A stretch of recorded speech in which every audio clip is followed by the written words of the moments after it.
How is it going, everyone? I'm going to go over today's daily plan, the makings of it, my trade that I took today, and we'll take a look at today's intraday order flow for a bit. So, starting with our daily plan, as always, is here on the TPO charts. If you're unfamiliar with TPO charts, it stands for time priced opportunity charts. They're also called market profile charts. Each one of these cluster of letters you see is a profile. Each session, the cash session, the overnight session, yesterday's cash session, all have profiles. They're individual profiles. What we use TPO charts for is to visualize the market auction, makes the information more palatable, and it's really quick to just take a look at this and know what you have to see. Now, obviously, if you're new to it, it's intimidating. I understand that, but they're super simple to learn. And when you do, you just take a glance. Are we in balance, out of balance, accepting, over or under balance, leaving structure behind, cleaning structure, all these different things. So we take this information of what is going on in the current market, and then from there I always go here. This is a footprint chart. If you're unfamiliar with footprint charts, go to the home of the YouTube channel, and pinned to it I have a video explaining how to read these charts, how I have them configured, right? They're very configurable. People have them all different ways, so that explains mine. So I annotate the TPO chart, I annotate the 4-hour footprint chart, and then finally for my daily plan, I come here to the daily chart, daily footprint chart, of course. So we look at this transacted volume, and we're looking at things such as, do we have a bid in the market? An offer, is either side aggressive, moving up or down on the tape? Is one side passive, sitting at a level, absorbing? Things like that, right?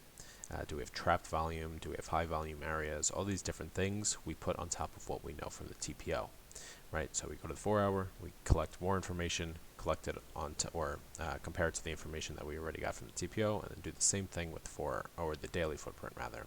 So I annotate each of these. In the Discord room, I send my annotations there so people could read for themselves and compare their readings to mine. Then after that, I upload a video going over each of the levels, the things of confluence behind them, just touching up on the current market structure, where we are, what's going on, all that stuff, and it's usually 3-5 minutes or so. It's pretty quick. If anyone has questions, I answer them there. So going into today's price action. The buy zone worked pretty well. Now, yeah, we didn't trade it exactly. We're actually just under 2 points off. Yesterday's buy zone, as if you guys watch, was from 95 to 100 evens, and that worked out perfectly. And this one was just overshot a bit, but it was very clean on the tape. And I was able to get my entry, right? I saw the soaking and I entered. But just from a simple order flow standpoint, right? We have exhaustion up here, right? So 1 second. In this candle, relative to the volume we're doing here, we're still transacting a lot, right? So that tells us that the market auction is not done to the top side, right? So we continue up, look at these contracts being transacted compared to these. Now we have exhaustion, right? There's a big difference. So we're exhausted here. No one else wants to transact up here. We're going down. Now we close this candle at the lows. This candle pops up. Only one contract traded right there. We're going down, right? No one else wants to transact up here. We're going to go where? To where people want to transact. Now what happens at the lows? No one else is willing to transact. Well, we got to go up. Where do we know people are happy to transact? A high volume area, right? Usually towards the middle, right? That's why you see so many volume distributions like this. This is called or what we call like a bell-shaped curve, right? A happy bell-shaped curve. Price is happy to trade in this area. It's where you usually get your value area highs, value area lows. Very simple order flow, and then a little, TPO market auction theory. Not really. I don't know. A little mix of both. So on to my trade. Let me pause here and bring up my chart. Alrighty. So market opened, of course, here. Let me draw the buy zone on here for us, actually.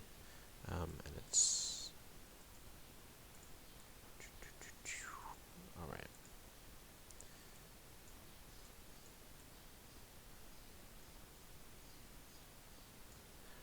So this was the buy zone. If I could, there we go.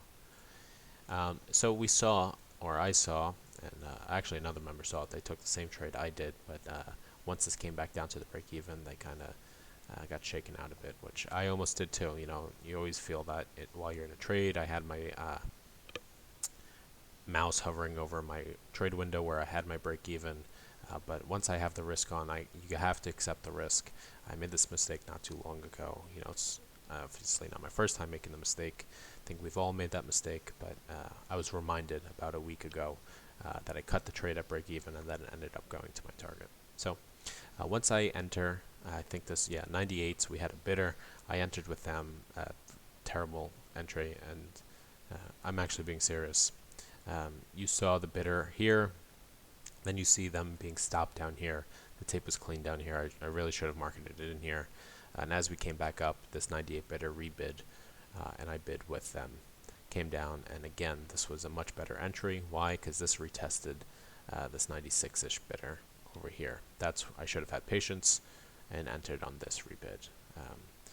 But I was still lucky. I didn't get my stop hit, right? I had 3-point stop, so at 95 3/4, sitting just below low a day. So I took my first partial here at 6 points or 2R. Took 80% off here rather than my normal 75% because I still wasn't convinced yet that this was totally going to be the low of day. I wouldn't be surprised if we swept the low and still visited the buy zone. So a little bit more off here, 80%. And then my next partial was supposed to be, I was waiting for,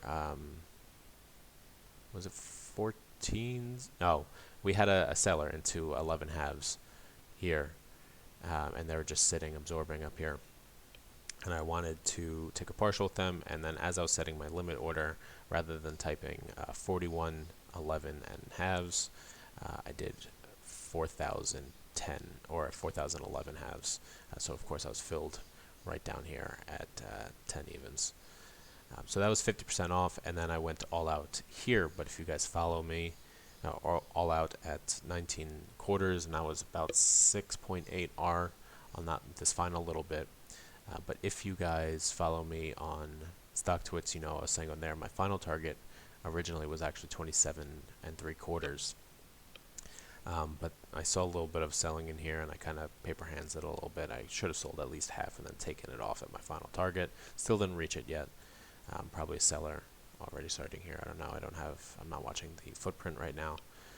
Maybe stop them out, top tick that, and I just cry about that, but that's fine. We have an extended weekend, obviously, tomorrow, Good Friday. So I hope you guys all had a green week, had a green day. I hope you all enjoy your extended weekend. If you like this content, please subscribe. And if you're interested in the small mentorship group I have, it's only a few of us. I'll leave a link to my website in the description.